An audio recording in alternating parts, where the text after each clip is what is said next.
মানুষের জীবনটা আসলে কখনো কখনো দুঃখময়, কখনো কখনো আনন্দময়, আবার কখনো কখনো বিস্ময়কর। এ কথাটি বলেছেন বিজ্ঞানী আইনস্টাইন। বিজ্ঞানী আইনস্টাইন তিনি তার দীর্ঘ কর্মময় জীবন, সাধনার জীবন, গবেষণার জীবনের উপলব্ধি থেকে তিনি এ কথাটি বলেছেন। জীবন হচ্ছে কখনো কখনো দুঃখময়, কখনো কখনো আনন্দময়, কখনো কখনো বিস্ময়কর। এটা বিজ্ঞানী আইনস্টাইন যেমন উপলব্ধি করেছেন, আমাদের সমাজে যারা সচেতন নাগরিক, যারা আত্মশুদ্ধির চর্চা করেন, তারাও এই কথাটি উপলব্ধি করেন। এবং আমাদের জীবনের বহু সময়, অনেকটা সময় জুড়ে থাকে দুঃখময়, কষ্ট, দুঃখ, হতাশা। তো আমরা চাইলে, আমরা চেষ্টা করলে আমাদের জীবনকে আরো বেশি আনন্দময় করে তুলতে পারি, শান্তিময় করে তুলতে পারি, দুঃখময় থেকে শান্তিময় করে তুলতে পারি।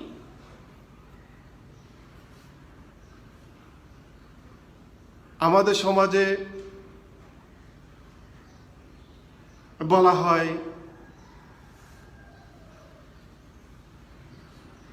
সুখের পর দুঃখ, হাসির পর কান্না, হাসির পরে কান্না আসে, দুঃখের পরে সুখ আসে।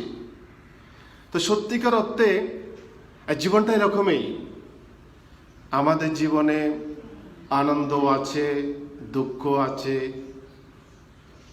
তো যেটা বলতে চাচ্ছিলাম, আমরা চাইলে আমাদের জীবনটাকে অনেক বেশি আনন্দময় করে তুলতে পারি। বিষয়টা অনেকটা এরকম, আমরা প্রতিদিন বাসা থেকে যে ময়লা আবর্জনাগুলো এক জায়গায় ফেলি, বাড়ির আশেপাশে যে কোনো এক জায়গায় ফেলি। তো ফেলতে ফেলতে কি হয়, সেখান থেকে একটা সময় দুর্গন্ধ ছড়ায়। আমরা যদি ধরে নিই দুর্গন্ধটা হচ্ছে দুঃখ। দুর্গন্ধ কি সুখ হয় নাকি? দুর্গন্ধটা হচ্ছে দুঃখ, কষ্ট।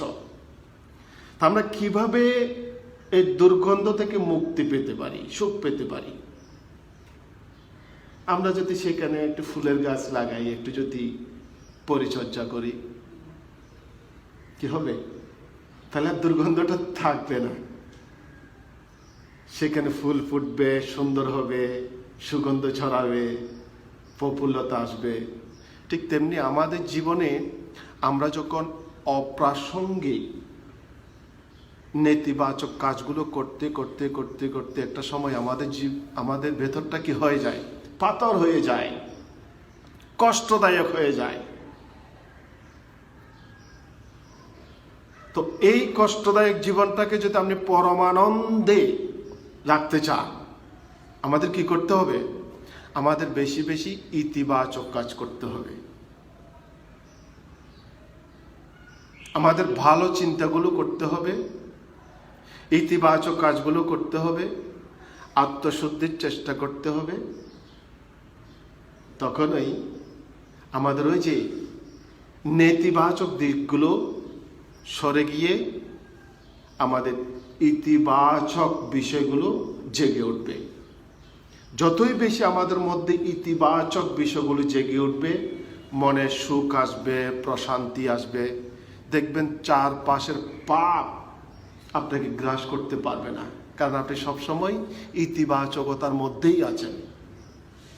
আপনি নিজেই ইতিবাচক চর্চাই করছেন। চারপাশের অন্যায়, অত্যাচার, বেবিচার আপনাকে স্পর্শ করতে পারবে না। এভাবেই সুখ, মানুষের মধ্যে সুখ শান্তি এভাবেই বিরাজমান হয়। তো শুরু করেছিলাম আইনস্টাইনের কথা দিয়ে। আইনস্টাইন তার মা ছোটকালে 4 বছর বয়সে তাকে বেহালা বাজানো শিখিয়ে দিয়েছিলেন। তো মা বলেছিলেন, তোমার মনে যখনই দুঃখ আসবে, যখনই তোমার কষ্ট আসবে, তুমি বসে বসে বেহালা বাজাবে, দেখবে বেহালার সুর তোমাকে দুঃখ কষ্ট থেকে মুক্তি দিবে। তো আমরা যদি কিছু একটা ইতিবাচক সৃজনশীল কাজের মধ্যে যদি মানুষ থাকে, মানুষ যদি একটা সৃজনশীল কাজের মধ্যে যদি ব্যস্ত থাকে, আসলে তার মধ্যে দুশ্চিন্তা আসে না, তার মধ্যে হতাশা আসে না, নেতিবাচকতা আসে না। মানে সৃজনশীল কাজের মধ্যে থাকতে হবে। পৃথিবীর সমস্ত সুখী মানুষ তারাই যারা সব সময় সৃজনশীল কাজের মধ্যে ছিলেন।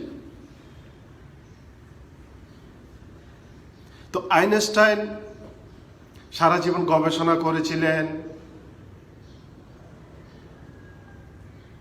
কিন্তু যখনই তার মধ্যে হতাশা বিরাজ করত, দুঃখ কষ্ট বিরাজ করত, তিনি বসে বসে ওই মায়ের শিখিয়ে দেওয়া বেহালা বাজাতেন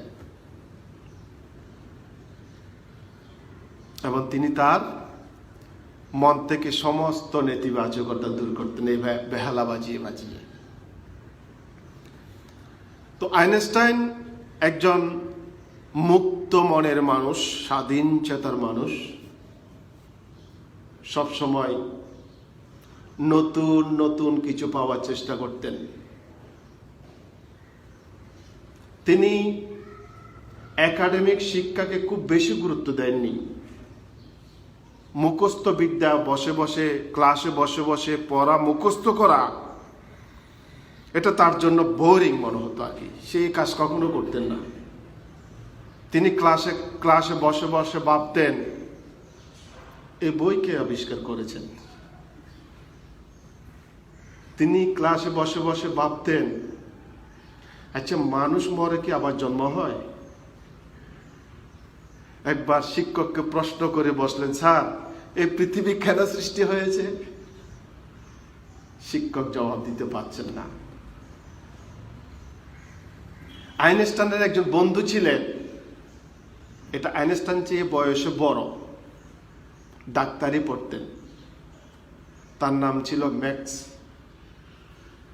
তো আইনস্টাইন ম্যাক্সকে মাঝে মাঝে এরকম প্রশ্ন করতেন, বিভিন্ন প্রশ্ন করতেন। আমরা বারবার বলি, যে মানুষ প্রশ্ন করতে জানে সে কখনো পথ হারায় না। সে মানুষ জ্ঞানী যে সবসময় প্রশ্ন করতে জানে। তো আইনস্টাইনের শিক্ষাটাই হচ্ছে প্রশ্ন, বই পড়া না, বই পড়ে মুখস্থ না, তার শিক্ষাটা হচ্ছে প্রশ্ন। তো তার বন্ধু ম্যাক্সকে প্রশ্ন করত, যেহেতু সে আইনস্টাইন চেয়ে বয়সে বড়, লেখাপড়ায় প্রাতিষ্ঠানিক শিক্ষায় এগিয়ে, তো মাঝে মাঝে অনেক প্রশ্নের সে উত্তর দিতে পারতেন। আবার কিছু কিছু প্রশ্ন তারা দুজনে বসেই প্রশ্নের উত্তর পাওয়ার চেষ্টা করতেন।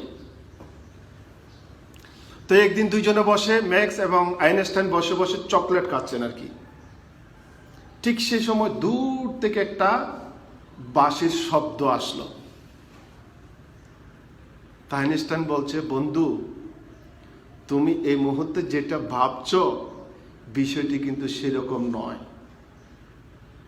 ম্যাক্স বলছে, কি বলছো?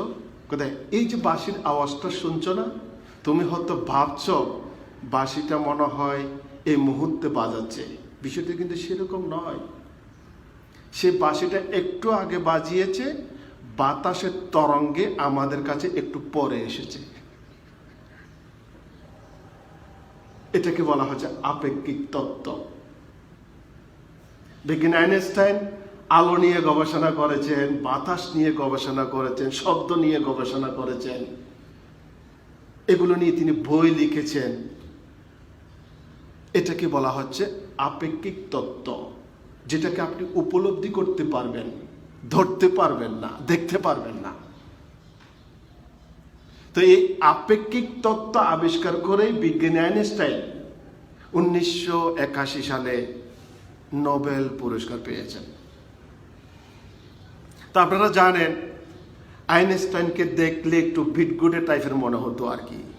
তার চুল টুলগুলো এলোমেলো, ড্রেসের প্রতি, শরীরের প্রতি তাই আসলে যত্নবান ছিল না। সে সারাক্ষণ গবেষণার মধ্যে থাকতেন।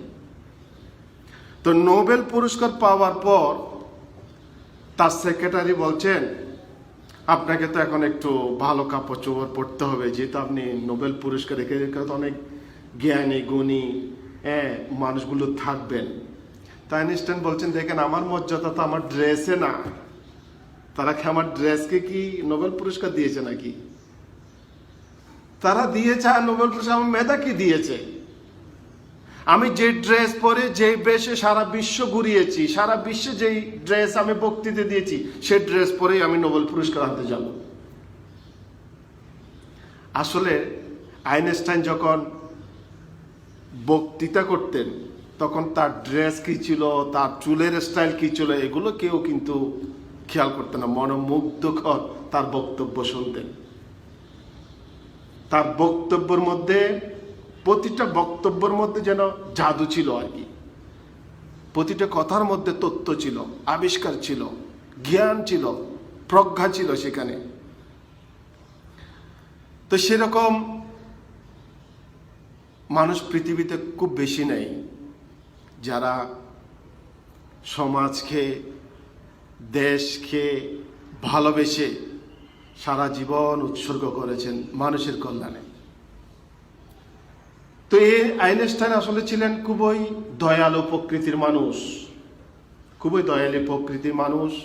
মানুষের দুঃখ কষ্ট একেবারে সহ্য করতেন না,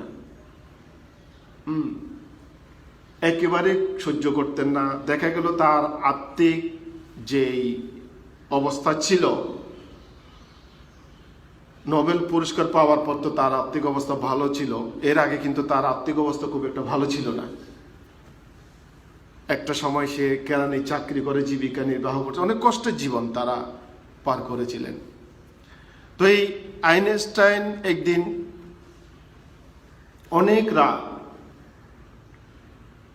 সে এক সেমিনার থেকে অনেক পরিশ্রম করে বাড়ির দিকে আসছে, দেখলো বাড়ির সামনে একজন সাংবাদিক দাঁড়িয়ে আছে। তো জিজ্ঞেস করলো কি হয়েছে?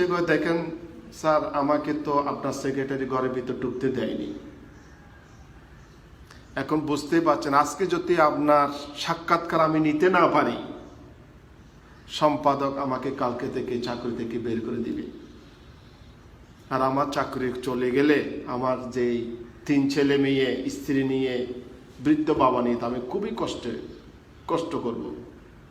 কত না না না, তুমি আসছো, তোমাকে যে কিভাবে বাহিরে দাঁড় করিয়ে রেখেছে, এটা তো খুব অন্যায় করেছে আমার সেক্রেটারি, আসো। তো এই মধ্যরাতে বসে বসে সেই সাংবাদিককে তিনি সাক্ষাৎকার দিয়েছেন, অর্থাৎ তার ইচ্ছে পূরণ করেছেন এই মধ্যরাতে অনেক কষ্ট করে আসার পরেও।